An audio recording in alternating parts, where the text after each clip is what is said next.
மாடி தோட்டத்தில் குறிப்புகள் கொடுக்குறேன். எல்லாரும் நல்லா இருக்கீங்களா? வாங்க வீடியோக்குள்ளே போகலாம். முதல்ல பார்த்தீங்கன்னா, உங்களுக்கு லிக்விட் தண்ணி ஊற்றிட்டே உங்களுக்கு வந்து நான் வந்து இன்றைக்கி நான் என்னென்ன செய்கிறேன் அப்படின்றதையும் உங்களுக்கு சொல்கிறேங்க. அதனால் வீடியோவை ஃபுல்லாக பார்த்துட்டு எப்படி இருக்குதுன்றதை கமெண்ட் கொடுங்க.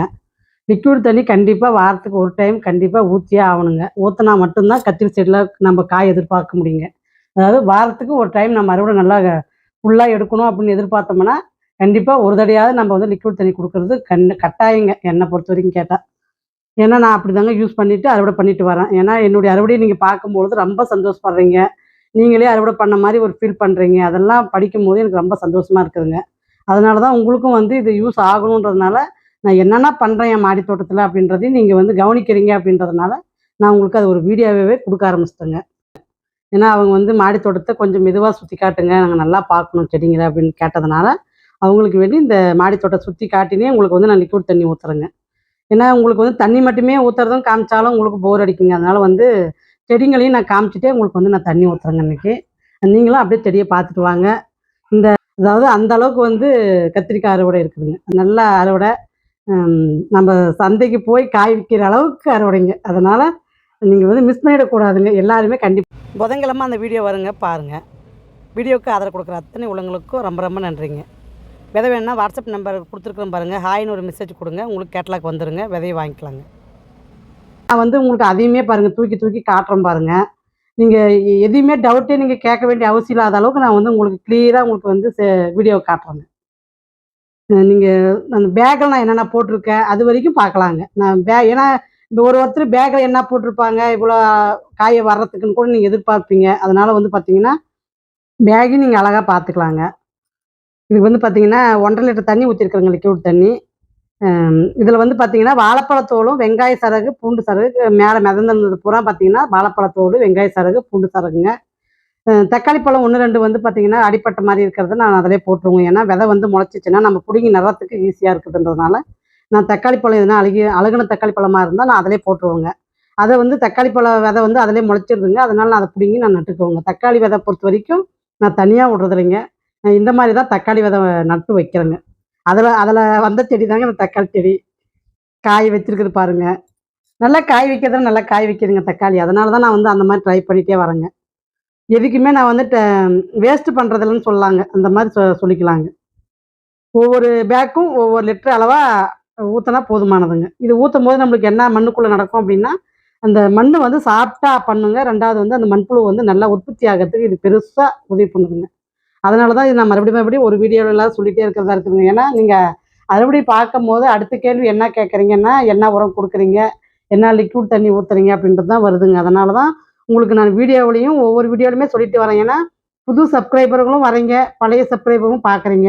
புதுசா வர்றவங்களுக்கு தெரியாதுன்றதுனால ஒவ்வொரு வீடியோக்கும் சொல்ல வேண்டியதா இருக்குதுங்க. நேத்து பார்த்தீங்கன்னா, வாட்ஸ்அப்ல ஒரு சிஸ்டர் வந்து கமெண்ட் குடுத்துருந்தீங்க. வியூஸ் வந்து உங்களுக்கு இப்படி செஞ்சா வியூஸ் நெறைய வரும். இந்த மாரி நீங்க ட்ரை பண்ணலாம்ல. உங்களுடைய வீடியோ சூப்பரா இருக்குது. நல்ல கன்டென்ட் குடுக்குறீங்க. ஆனா வியூஸ் போக மாட்டேன்து. அதனால நீங்க இந்த மாரிலாம் ட்ரை பண்ணுங்க அப்படின்ட்டு ஒரு சில ஐடியாங்கலாம் குடுத்துருந்தாங்க. ஆனா உண்மையிலேயே அந்த ஐடியாங்கலாம் எனக்கே ரொம்ப புதுசா தாங்க இருந்தது. நான் ட்ரை பண்றேங்க அப்படின்னு சொல்லி அவங்களுக்கு நான் மெசேஜ் குடுத்துட்டேங்க. அதாவது இப்ப நம்ம வச்சே பார்த்தீங்கன்னா, ஒரு 20 நாள் கூட ஆகலைங்க. 20 நாள்லயே பார்த்தீங்கன்னா பாருங்க, பிஞ்சு இறங்கிருச்சு பாருங்க. எவ்வளோ சீக்கிரம் நம்மளுக்கு வந்து குரோத் ஆகுது, எவ்வளோ சீக்கிரம் பூ பிஞ்சு எடுக்குது அப்படின்றத உங்களுக்கு கண்ணு முன்னாடியே நான் வந்து காட்டுறேன். ஏன்னா உங்களுக்கு செடிய நான் நட்டதையும் உங்களுக்கு வீடியோல காமிச்சிருப்பேன். அது குரோத் ஆனதையும் உங்களுக்கு காமிச்சிருப்பேன். இப்போ வந்து பார்த்தீங்கன்னா, பிஞ்சு வச்சு அ அதாவது செட்டைக்கு பிஞ்சு வச்சுட்டு போகுதுங்க. இது பார்த்தீங்கன்னா, கள்ளி முள்ளியானுங்க. நான் உங்களுக்கு வீடியோவிலே சொல்லியிருப்பேன். அதனுடைய செடி தாங்க இது. கள்ளி முள்ளியானு வந்து பாருங்க, நல்ல ஒரு என்னென்ன பெனிஃபிட்ஸ் இருக்கு அப்படின்றத தெரிஞ்சவங்க கூகுள்ல சர்ச் பண்ணிக்கங்க. தெரியாதவங்க கமெண்ட்ல கேளுங்க நான் சொல்றேன். வீடியோவிலயும் அடுத்த வீடியோல நான் சொல்றேங்க உங்களுக்கு. இந்த வீடியோவுல யார் யாருக்கு கள்ளி முள்ளியான பத்தி தெரியும் அப்படின்றத நீங்க கமெண்ட் குடுங்க. நான் அத வச்சு பரவால்ல இந்த கள்ளி முள்ளியான பத்தி இவ்வளோ இது எல்லாருக்குமே தெரியுது அப்படின்ற மாரி எனக்குமே ஒரு புரிதல் இருக்குங்க. அதனால கள்ளி முள்ளியான பத்தி உங்களுக்கு என்னென்ன தெரியுன்ற விஷயத்த நீங்க வந்து கமெண்ட்ல தெரிவிங்க. ஏன்னா இத பத்தி எனக்கு எதுவும் தெரியாதுங்க. அதனால இத பத்தி நான் வந்து சமீபத்தில தான் நான் கேள்விப்பட்டு இந்த செடி நான் வாங்குனேன். அதனால உங்களுக்கு இந்த செடி பத்தி எந்த அளவுக்கு தெரியும் அப்படின்றது எனக்கும் தெரியலைங்க. அதனால தான் யார் யாருக்கு இத பத்தி தெரியும் அப்படின்றதுனால உங்ககிட்ட கேள்வி கேட்கறதா இருக்குது. தெரிஞ்சிருந்தா பதில் குடுங்க. எல்லா ரக கத்திரிக்காயும் பார்த்தீங்கன்னா, உங்களுக்கு இன்னைக்கு காட்டுறேன். அறுவடை பத்தி பேசுறதுக்கே எனக்கு சரியா போயிடுங்க. அதனால வந்து பார்த்தீங்கன்னா, அதில என்னால இப்ப சொல்ல முடியாது. திங்கட்கிழமை வீடியோவில் உங்களுக்கு வந்து அதை பற்றினுடைய எனக்கு என்னென்ன தெரியும் அப்படின்றத திங்கட்கிழமை வீடியோவில் சொல்கிறேங்க. வால் கத்திரிக்காய் பாருங்கள் எவ்வளோ நீளமாக இருக்குது பாருங்கள். இது பார்த்தீங்கன்னா எனக்கே தெரியாத ஒரு கத்திரிக்காய் வந்து பார்த்தீங்கன்னா விதைக்கு கீழே பேக்குக்கு அடியில் மறைஞ்சிருக்குதுங்க. நான் இன்றைக்கி தான் பார்த்தேன். பாருங்கள் இவ்வளோ நீளமாக பாருங்கள், விதைக்கு நல்லா முத்தி இருக்குதுங்க. இன்னும் கொஞ்சம் முத்துட்டுன்னு விட்ருக்குறேங்க. நல்லா கல் மாதிரி இருக்குது பாருங்கள். இந்த மாதிரி விதைக்கு வந்து பார்த்தீங்கன்னா நீங்கள் எடுக்கிறது பார்த்தீங்கன்னா நல்லா வந்து கல் மாதிரி இருக்கணுங்க. அந்த தோல் பார்த்தீங்கன்னா அந்த கலரே மாறிடுங்க. அந்த மாதிரி மாறும்போது நீங்கள் கட் பண்ணி விதை எப்படி எடுக்கிறதுன்றதையும் நான் ஒரு வீடியோவில் காமிச்சிருப்பேங்க. அந்த மாதிரி நீங்களும் எடுத்து வெயிலில் நல்லா காய வச்சு பேக்கெட் பண்ணி வச்சுக்கோங்க. அது எப்பயுமே நம்மளுக்கு ஒன்றும் ஆகாதுங்க. எப்பயுமே யூஸ் ஆகுங்க. நெய் மிளகாவும் பாருங்கள் நல்லா வளருது. நல்லா பக்க செட்டைங்களும் நிறைய வருதுங்க. இப்போ நிறைய பூவும் எடுத்துருக்குது. பரவாயில்லைங்க. நெய் மிளகாய் வந்து நான் ரொம்ப ஆசைப்பட்ட செடிங்க. இந்த மிளகாய் வாசனை வந்து நிறைய யூடியூப்பில் வீடியோவில் நிறைய நான் பார்த்துருக்கேன். அதனால் அதுலேருந்து எனக்கு நெய் மிளகாவை அறுவடை பண்ணி பார்க்கணுன்னு ஒரு ஆசையே வந்துருச்சுங்க. நெய் மிளகாய், மலேசியா கோவக்காய் இதெல்லாம் பார்த்தீங்கன்னா என்னுடைய மாடி தோட்டத்தில் இன்றைக்கி இருக்குதுங்க. அதை நினைக்கும் போது எனக்கு ரொம்ப சந்தோஷமாக இருக்குதுங்க. ஏன்னா இந்த 2 காயும் பார்த்தீங்கன்னா நான் கொஞ்சம் நம்ம மாடியில் இதில் இல்லையேன்னு நான் ரொம்ப கவலைப்பட்டுருப்பேன். உங்களுக்கு கூட நான் 2, 3 வீடியோவில் சொல்லியிருப்பேங்க. வீடியோவில் கூட மலேசியா கோவக்காய் மட்டும் என் மாடி தோட்டத்தில் மிஸ்ஸிங்னு சொல்லியிருப்பேங்க. இதுவும் பார்த்தீங்கன்னா பச்சை கலர் வால் கத்திரிக்காய் விதைக்கு தாங்க விட்டுருக்கேன். அதுவுமே பார்த்தீங்கன்னா நல்லா முத்துட்டுன்னு விட்டுருக்குறேங்க. இப்படி ஒவ்வொரு காய் 2, 2 காய் நம்ம விதைக்கு அப்படியே தனித்தனியாக விட்டு எடுத்துக்கணும்னா விதைக்கு நம்மளுக்கு வந்து ரெடி ஆகிடுங்க. சூப்பராக இருக்குது பாருங்கள். நீட்டை சுரக்காய் மூக்குத்தி அவரையும் பார்த்தீங்கன்னா இப்போ நல்லா பூ வைக்க ஆரம்பிச்சிருச்சுங்க. பீங்காவும் பாருங்கள் சூப்பராக காய் இருக்குது.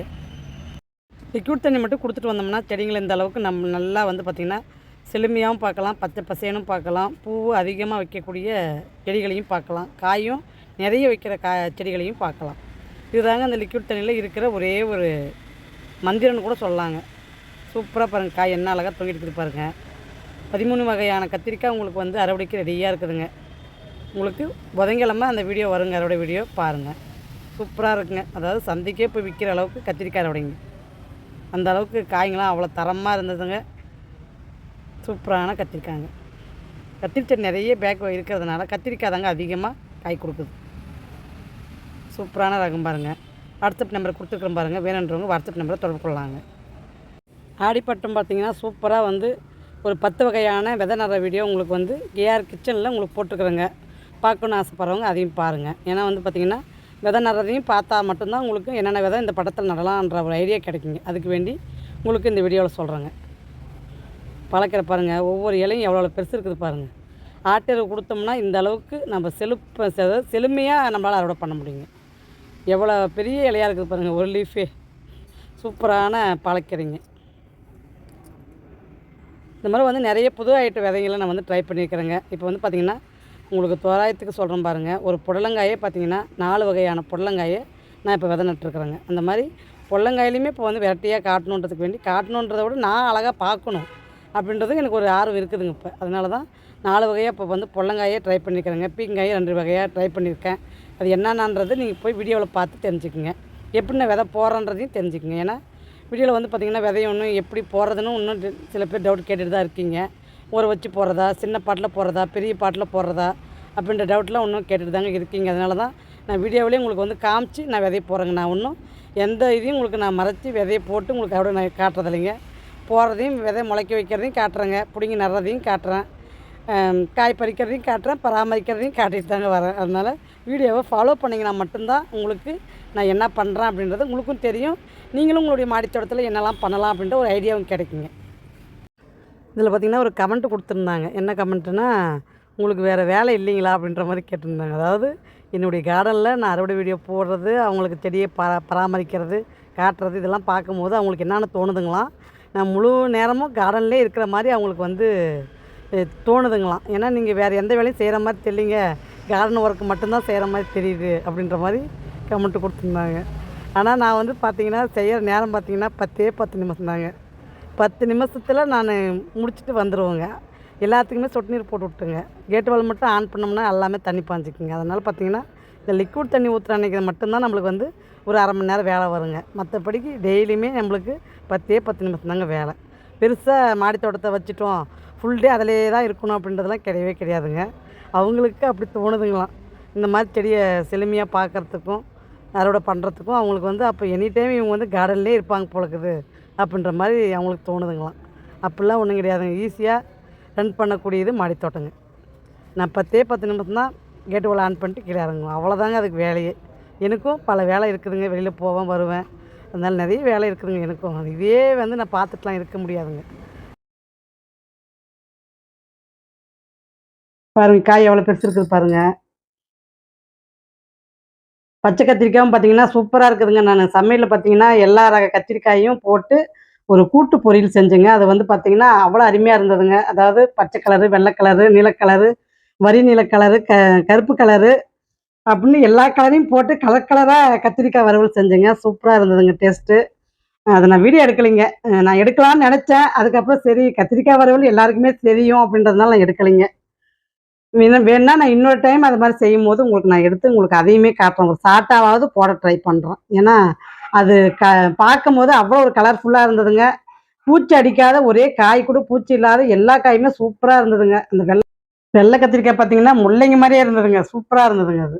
பாருங்க ஒரு வெண்டைக்காய் எவ்வளோ நீளமா இருக்குது பாருங்க. இவ்வளோ நீளம் உங்களுக்கு முத்திட்டுக்கும்னு நெனைக்க வேண்டாங்க. எலசா தாங்க இருக்கு. அதனால தான் அதையுமே நான் ஒடிச்சு காட்டுறேன். நல்லா இருக்குதுங்க. டேஸ்ட் நல்லா இருக்குது. ஆனா ஒரு 1/2 கிலோ அளவுக்கு எனக்கு வந்து வெண்டைக்காய் குடுத்ததுங்க. ஏன்னா, இன்னைக்கு நான் ஒரு 3 நாள் பறிக்காத விட்டுட்டேங்க. அது பார்த்தீங்கன்னா, அந்த நம்ம 6 பேக்குல பார்த்தீங்கன்னா 2, 2 செடி வச்சுங்கிறதுனால பக்க செட்டைங்களா நெறைய இருக்கிறதுனால, இப்போ வந்து பார்த்தீங்கன்னா, ஒரு 1/2 கிலோ வெண்டைக்காய்க்கு நம்மளுக்கு வர அளவுக்கு இப்போ வெண்டைக்காய் வந்துருச்சுங்க. அந்த அளவுக்கு நேத்து வெண்டைக்காவும் அறுவடை பண்ணியிருக்கேன். கத்திரிக்காய் பாருங்க எப்படி குண்டு குண்டா, குண்டு குண்டா எப்படி தொங்கிட்டு இருக்குது பாருங்க. கத்திரிக்காய் செடியில பூச்சடிக்காத பார்க்கறது இப்ப நல்லா இருக்குதுங்க பார்க்கறதுக்கு. பாருங்க வெள்ளைப்பாகலும் சூப்பரா இருக்குது. பிஞ்சு நெறைய போட்டிருக்குது பாருங்க. நாளைக்கு வெள்ளைப்பாகலும் அறுவடை இருக்குதுங்க. இந்த அளவுக்கு வந்து வெள்ளைப்பாகல் இவ்வளோ அறுவடை குடுத்துமே நம்மளுக்கு இன்னும் காய் பாருங்க. இதில பாருங்க பறக்கிற பூச்சி எப்படி கடிச்சு வச்சிருக்குது பாருங்க. பறக்கிற பூச்சிய பொறுத்தவரைக்கும் நம்மளால ஒண்ணுமே பண்ண முடியாதுங்க. ஏன்னா, அதுக்கு தடை போட முடியாதுங்க. அது வேற வழி இல்ல. அது காய் வந்து சாப்பிட்டு தாங்க ஆகும். நானும் ஒண்ணும் அத பண்றதில்லைங்க. வந்து சாப்பிட்டா சாப்பிட்டு போட்டுன்னு விட்டுறது தாங்க. சாப்பிட்டு மீந்தத நான் அறுவடை பண்றேங்க. பாருங்க இதுவும் பார்த்தீங்கன்னா, வெள்ள லாங் பீன்ஸுங்க. சூப்பரா இருக்குதுங்க டேஸ்ட்டு. அதாவது பச்சையாவே சாப்பிடலாங்க. நான் அதுக்கு தான் பறிச்சேன். மாடி தோட்டத்தில வேலை செய்யும்போது எனக்கு வந்து ஸ்நாக்ஸ் மாரிங்க இதெல்லாம். பாருங்க ஆரஞ்சு கலர் பூசணிக்காய் பிஞ்சு வச்சிருக்குது பாருங்க. வெண்டைக்கா, இந்த வெள்ள லாங் பீன்ஸ் இதெல்லாம் பார்த்தீங்கன்னா, எனக்கு ஒரு ஸ்நாக்ஸுங்க. சாப்பிட்டுனே தண்ணி விடுவோங்க. அந்த மாதிரிங்க இது. அடுத்த வீடியோ புதன்கிழமை இந்த கத்திரிக்காயெல்லாம் பார்த்தீங்கன்னா, அறுவடை பண்ற மாரி ஒரு வீடியோ வருங்க. பாருங்க. பாய்.